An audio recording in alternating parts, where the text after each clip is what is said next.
কৃপাসিন্ধু রাম ঠাকুর মনোরঞ্জন মুখোপাধ্যায় লেখা থেকে আজকের নিবেদন। ঠাকুরের জীবনে অলৌকিক রহস্যময় কত যে অসংখ্য অলৌকিক ঘটনা আছে তার জীবনে, তার ইয়ত্তা নেই। একবার অফিস থেকে আমাকে টেলিগ্রাম সংক্রান্ত কাজের ব্যাপারে কিছুদিনের জন্য স্টেটসম্যান পত্রিকা অফিসে পাঠায়।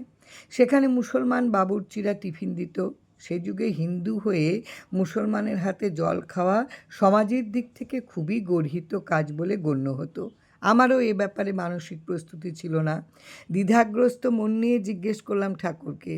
ঠাকুর তখন কালীঘাটে আমাদের বাসায়।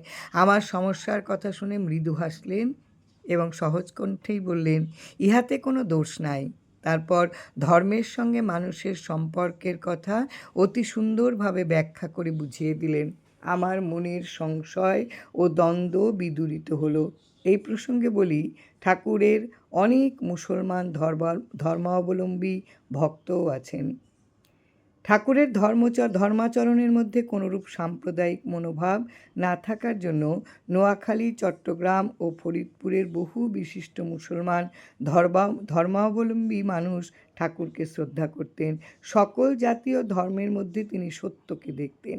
সেই জন্যই দেখা যায় বঙ্গ বিভক্ত হওয়ার পরেও পূর্ববঙ্গে ঠাকুর সুস্থ পরিবেশের মধ্যেই জীবনের শেষ দিন পর্যন্ত অতিবাহিত করেছিলেন।